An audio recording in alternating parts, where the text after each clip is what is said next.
Chapter 14. After that long weekend, I tried to keep the feeling I had alive even though I was back in the city. I noticed Cheryl had gotten some good out of it, too, because she made more appearances around the house. She also seemed more relaxed, more willing to discuss events concerning Native people that appeared in the newspaper and on television. No matter what the issues were, she always found some way to defend the Native side of the question. Now, when she began telling me that she was going to the Friendship Center, I knew without a doubt that she was indeed going there. The old fire had been rekindled. Cheryl began tearing clippings out of the paper, presumably to act on them if possible. For Cheryl, I knew it was probable. I returned to working part-time, but the scenes I saw on my way to and from work on Main Street gradually made the weekend's emotions disappear. I remembered my original evaluation of these people. Everyone always said, those Indians on Main Street, but there were a lot of Métis there too. No, I felt no affection towards any of the Native peoples there. But for Cheryl, I faked interest. So when Cheryl asked me to go to the Friendship Center with her one evening, I agreed. We decided to walk, or rather Cheryl decided to walk. Walking was Cheryl's chief mode of transportation, even in the winter. I suspected she was also snubbing my little car. However, it was a beautiful evening to be out, the kind where you could breathe deeply and smell the delicious night air. It made one feel giddy, as in giddy up and go, the kind of evening that if I were a horse, I'd be kicking up my heels and running like crazy. Cheryl and I talked about the Steindals, kind of longingly. We admitted that we both felt too embarrassed to go back and see them, having been out of touch with them for so long, and perhaps our main desire would have just been to see and ride the horses. Cheryl and I decided we would go horseback riding a lot more often than we had been doing. It was one way for Mia of getting her into my car, our car. When we got to the Friendship Center, we entered a large recreation room. I saw a lot of elderly Native people, and Cheryl mixed among them immediately, with me tagging along behind her. While she conversed with them, I could only smile patronizingly and nod when it was expected. I knew that Cheryl saw their quiet beauty, their simple wisdom. All I could see were watery eyes, leathery brown skin, uneducated natives. Cheryl explained that many of the people were in the city for either medical reasons or they were visiting relatives. When they returned north to their homes, they would resume fishing, trapping, and committing themselves to crafts. One thing you wouldn't like is the way they live in the winter, Cheryl said to me. Some of them have to walk miles and miles just for their water. They roll up newspapers inside their jackets for extra warmth. Cardboards and plastic replace broken window panes. Their furniture is wooden crates and blankets on the floor. Well, you've seen the pictures in some of the books I've given you. Sure, but I thought that was the olden days. I thought they had new houses now. New houses, yeah, but cheaply made. No plumbing, no sewer system. Besides, those housing programs were thought up by Indian affairs, which means only treaty Indians get any of the supposed benefit out of them. Non-status Indians and Métis get welfare, and that's it. I didn't know what to say. I felt it was good that they didn't have the federal government to rely on, that it would help them be independent to a certain point. But I also knew what Cheryl said was true about non-status Indians and Métis, and employment was hard for them to come by. Just then, an older woman came up to Cheryl. Thinking that she wanted a private word with Cheryl, I moved away a bit and occupied myself by studying some Indian art hangings on the wall. And then Cheryl and the old woman approached me.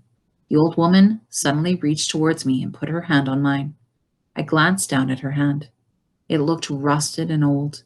Her fingers were swollen at the joints, disfigured, the veins stood out, and it took everything I had not to remove my hand away from hers. Her hand felt so warm, so dry, so old. I'm sure my smile froze and then faded. I waited for her to take her hand away. I looked at her questioningly, but she didn't say anything. Her gaze held mine, for I saw in her eyes that deep, simple wisdom of which Cheryl had spoken, and I no longer found her touch distasteful. Without speaking a word to me, the woman imparted her message with her eyes. She had seen something in me that was special, something that was deserving of her respect. I wondered what she could have possibly had found in me that could have warranted her respect. I just stood there, humbled. At the same time, I had this overwhelming feeling that a mystical spiritual occurrence had just taken place. Sheepishly, I told Cheryl how I felt as we walked home. Cheryl smiled and said, "Well, you should be honored. White Thunderbird woman is an elder. I told her that you were my sister, but in blood only. I told her your vision was clouded, but that when your vision cleared, you would be a good person for the Métis people.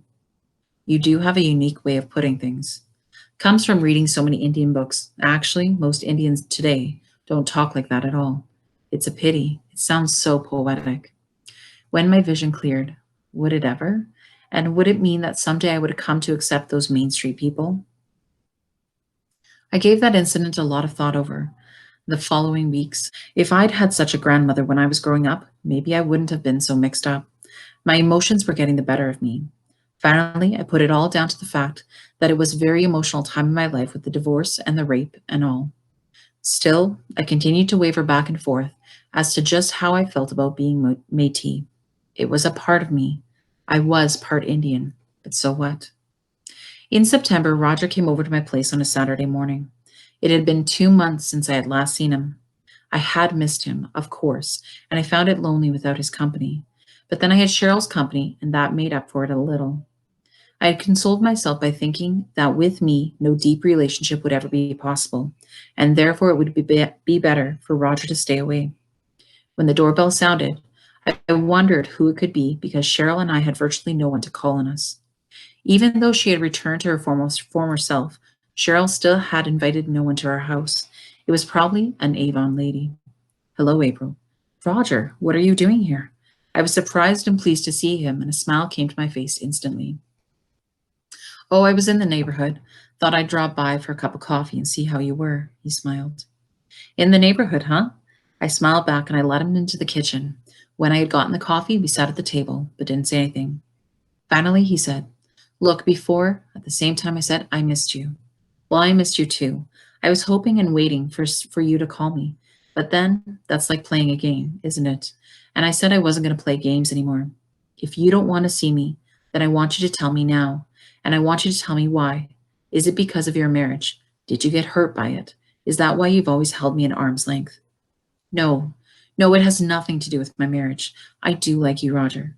I just don't want you wasting your time with me, especially if you want more than just being friends. I can't give you more than that, and I can't tell you why. I won't tell you why." I sighed and I put my cup down, emphasizing how hopeless the situation was. Roger looked at me. I didn't look at him, but I knew he was looking at me and I could feel it. After a while, he said, "Well, I'd rather for us to be friends than nothing at all. So we'll continue seeing each other, all right? And if you ever feel like telling me exactly what's bothering you, then don't hold back, okay?" He reached out and put his hand under my chin and made me look at him. "Okay, but just don't count on it." Roger had some things to do, but we made plans to go out later that evening. And when Cheryl came down later, I told her Roger had been there. And then I wondered if my going out with him again would have any adverse effect on her. "You don't mind me going out with him, do you, Cheryl?" I asked after much hesitation. "Of course not. I think he's a heck of a lot better than Bob. I'm glad. You need a strong man to take care of you. You know what I mean.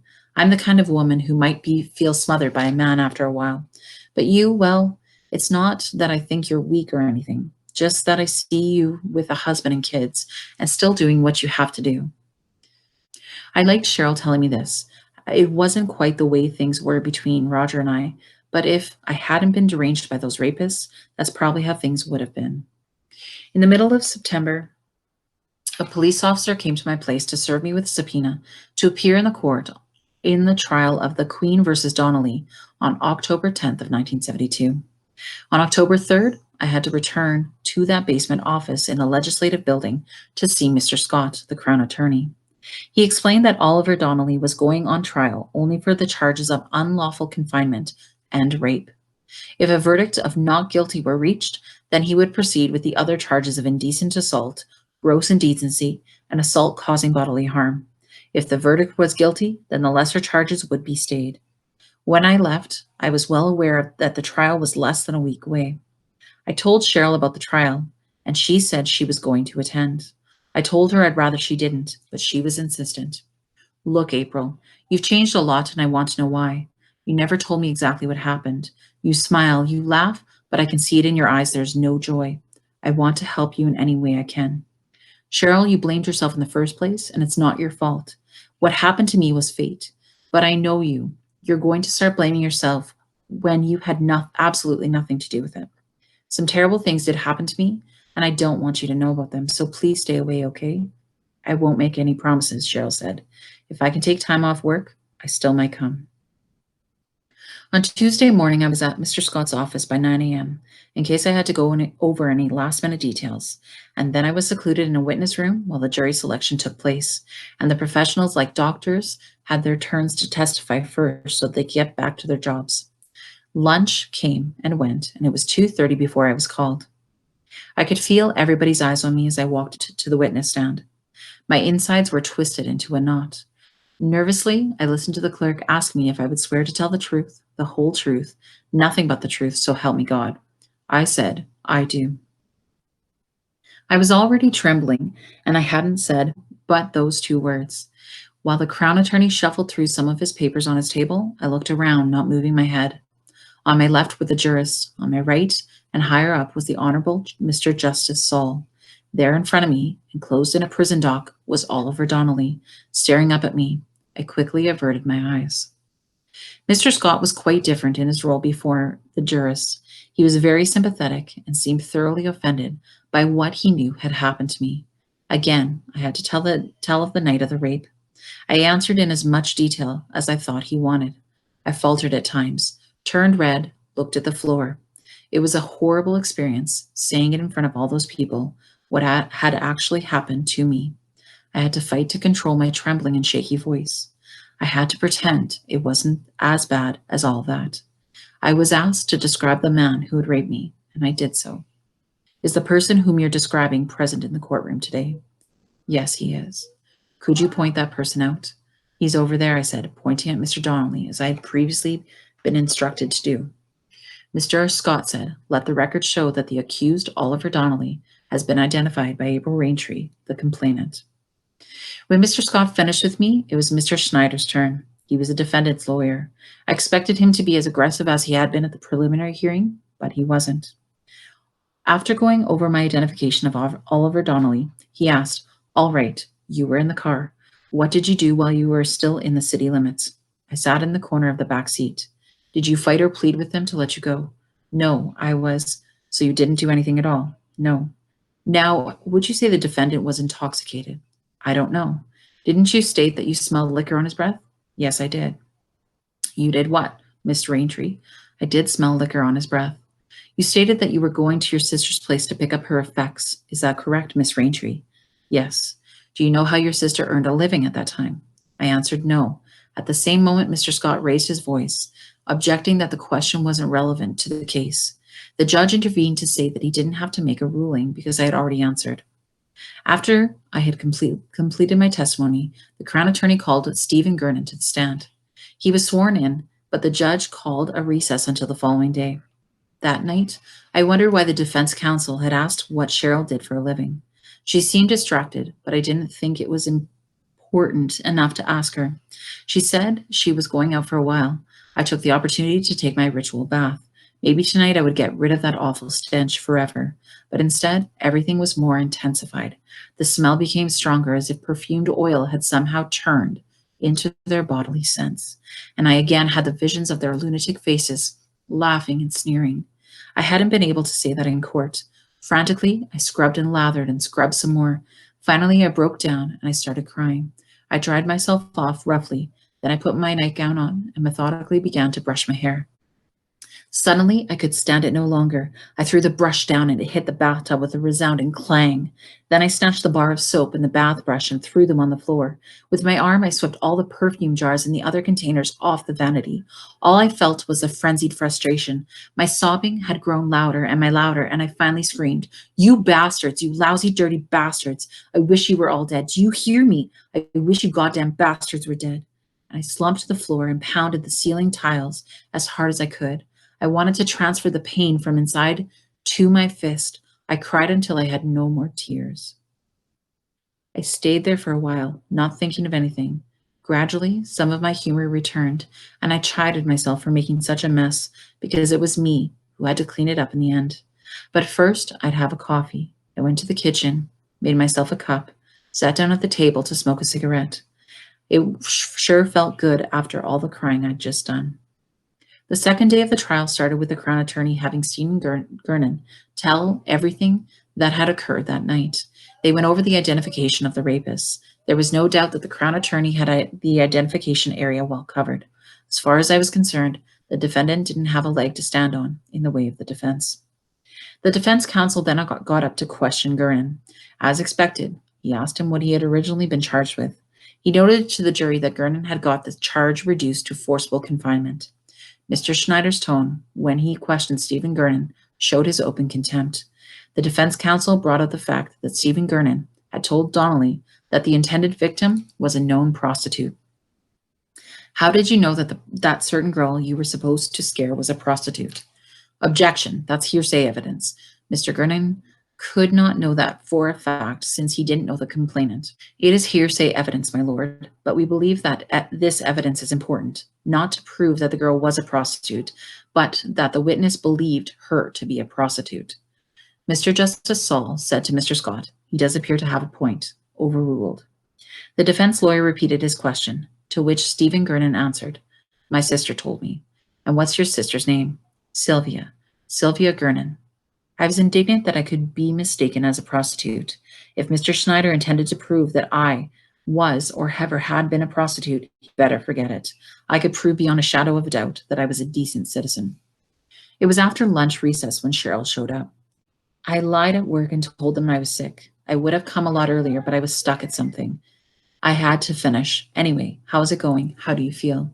Well, I'd like to say I'm happy to see you, but you shouldn't have bothered coming. That's gratitude. How's the case going? I think it's almost over, but I'm not sure. I think, too, that the defense counsel is trying to prove I behaved like a prostitute or something. They'll try anything. Cheryl and I entered the courtroom together and sat near the front. A little later in the afternoon, Sylvia Gernon was called to the stand. She testified she had asked her brother, Stephen, to scare a certain prostitute. I presumed her testimony was to corroborate what Stephen Gernon had said, thus making him a credible witness in the eyes of the jurist. You specifically told your brother, Stephen Gernon, that this certain girl was a prostitute, Mr. Snyder said. Yes, we all knew she was a prostitute. It wasn't a secret, Sylvia replied. Did you know this girl's name? Yes, her name's Cheryl Raintree. Shockwaves went through me. I looked sideways at Cheryl. She didn't move at all. It was as if she had been expecting it. I sat there shivering. My own sister, champion of native causes, a whore? Cheryl, say this isn't so, I whispered to her in a hoarse voice, begging her to deny it, but she didn't. She just sat there looking at the floor. What happened after that, I'm not really sure. My mind was in a whirl. I know the jurist left the room, but it didn't have anything to do with this recent expose. A police officer testified as to how Oliver Donnelly's statement had been obtained, and then I remembered that Mr. Scott had told me about this voir dire. When the judge was satisfied that the statement had been given voluntarily, he ruled that the evidence could be submitted, and the jury was called back. Then Oliver Donnelly's statement was read to the court. He said he had first been approached by Jason Steeves to help Stephen Gernon put a scare into some hooker. Jason and I were drinking heavily most of the afternoon prior to the evening. We sat in Stephen Gernon's car, which was parked where the hooker was supposed to be living. When the girl came, Stephen Gernon told us she was the one, so we grabbed her and got her into the car. We drove around for a while, and the girl never said anything, so I figured it would be all right to have sex with her. I believed she was a prostitute. When she did object, I thought it was because I hadn't paid her. I never paid before, and I wasn't going to start then. The liquor made me lose control, and I hit her a few times. If I hadn't been drunk, I wouldn't have hit her. I believe at the time when I had sex with her, it was with her consent. There was no further witnesses, so court was adjourned until the next day for the summation by the lawyers. Because it seemed Cheryl wasn't going to budge from her chair, even though the courtroom was almost empty, I said, "We'd better go now." My voice sounded cold and even harsh. Cheryl stood up then and looked at me. I saw her face in that split second before I looked away from her. I just couldn't look straight in her face, not at that moment. I didn't even know how I felt towards her. She followed me to the bus stop. All the way home, we were silent. Then I understood that she really had been to blame. I blamed her. At the same time, I didn't blame her, or I didn't want to hold her responsible. I waited for her explanations. her excuses, but she didn't make any. When we'd eaten supper, she went out. I again checked the newspaper and was relieved to find they hadn't printed my name. I was simply referred to as the complainant. What a way to get into the papers, as a victim of my own sister's folly, a victim of Sylvia's revenge, another victim of being Native. No matter how hard I tried, I would always be forced into the silly, petty things that concerned Native life, all because Cheryl insisted in going out of her way to screw up her own life, and thus screwing up mine. For some reason, I didn't feel the urgent need for the ritual bath that night. I turned on the television to get my mind off Cheryl. It didn't help much. I kept thinking of the look she had given me that afternoon, the look I had so coldly turned away from, as if I had judged her guilty. Still, she was my sister, my flesh and blood, and when she returned, I would tell her everything was okay. It really wouldn't be okay, but I decided I would try my best to forgive and forget. That late show came on, and Cheryl still hadn't come home. I fell asleep and woke up at about 3:30. The movie was over and there was still no sign that Cheryl had returned. I went up to her room to make sure. Afterward, I went to the bed, disappointed and worried. The next morning, I went to the trial alone. The Crown Attorney made his summation to the jury. He went over all the testimony of the witnesses, emphasizing the elements of corroboration and legal principle that had been met by both my testimony and that of Stephen Gernon. Then he pointed out and said, "Ladies and gentlemen of the jury, look at the poor victim, the victim of this deplorable crime, how she has suffered, not only from the physical and mental anguish, but also the emotional pain of the whole onslaught, whether she was a prostitute or not. And I stress to you that she is not, and never has been, is not the question at hand. The fact is, ladies and gentlemen of the jury, that she suffered at the hands of Oliver Donnelly. She will never forget the torment of that winter night. Remember how she gave her account of what happened the night of January 11th, 1972? Trembling, but honest. Not once did she change any of her testimony. Not once did she waver between truth and fiction. Ladies and gentlemen of the jury, there is one thing we can do on behalf of the girl, April Raintree. That is to find this man, the defendant, Oliver Donnelly, guilty of rape, to give her justice." I had to squirm under everyone's scrutiny. I objected to being pointed out like that and being called that poor girl. It sounded overly dramatic. It sounded like he wanted them to say the defendant was guilty on the grounds that I was such a pitiful creature. I wanted him found guilty because of what he had done. I was glad when he concluded his summation. I took the opportunity to look behind me to see if Cheryl had come. All I saw were strange faces staring at me. Next, Mr. Schneider, the defense counsel, went to work on the jury to try and convince them that his client was innocent. He emphasized that Donnelly had been drinking heavily, that Donnelly honestly believed that the girl was a prostitute, but more importantly, had consented by her own silence to have sexual intercourse. The accused further believed that the objections by the complainant were made only because she had not received compensation for her services. I sat there thinking of only one thing. That man, the accused, that bastard, Donnelly had raped me. He had done more than rape me. He deserved to be found guilty and nothing else. By the end of the defense counsel's speech, I began to worry that there was a possibility that the jurors would find him innocent. The judge called a lunch recess. I walked down the corridor, then the stairs, wondering why Cheryl hadn't come and feeling lonely for her company. I also wondered if Donnelly was going to get off scot-free. But then how would he get off when Gernon had already pled guilty to one charge? Wouldn't that be ironic? I was on my way to the front doors when I heard Roger's voice. "April, what are you doing here?" I looked at him dismayed. I thought of lying, but I couldn't think of any good lies. "I'm attending a trial." "Oh, what trial? You didn't tell me about it." "It's the Queen versus Donnelly. It's a rape trial. I'm a witness, or is complainant the proper word?" I said, looking at him straight at him. Roger looked at me for a long minute. "You should have told me about it. I'm sorry. It must be rough on you. How is it going?" "It's almost over, I think. I don't know how it's going to end." "What are you doing here?" "Oh, I had a few things to do, and I was going to do some searches at land titles for Alex, but it can wait. How about I take you for lunch right now?" "Is Cheryl here?" he asked, looking around. "No, she didn't come today. She was with me Tuesday and yesterday," I answered, not mentioning her involvement. We had lunch, and afterwards, he said that he'd come back to the courtroom. Later in the afternoon, when he had finished his work, I talked with Mr. Scott in the hall, and he took his time to explain what was going to happen next. He also assured me that things looked good. I felt slightly better when I took my seat back in the courtroom. The Honorable Mr. Justice Saul gave his charge to the jury, summarizing once again the evidence given, explaining the law pertaining to the charges. It strained my patience to have listened to him. I began thinking of what I should tell Roger. No doubt, if he hadn't read last evening's paper, he would read about the trial now. So far, I had been able to talk to him on just about anything. He had listened, and he had given me good advice on occasion. And all in all, he had been comforting. It was almost 3:30 when the jury filed out of the courtroom to consider its verdict. The courtroom emptied, and I walked out into the corridor hoping to find Roger. He was coming towards me on the other end of the hallway. We waited together, not saying anything about the trial. He asked me again about Cheryl. I'd rather not talk about Cheryl right now, Roger. I hope she's fine, but I'm worried because she didn't come home last night. But I'll wait to tell you about it later.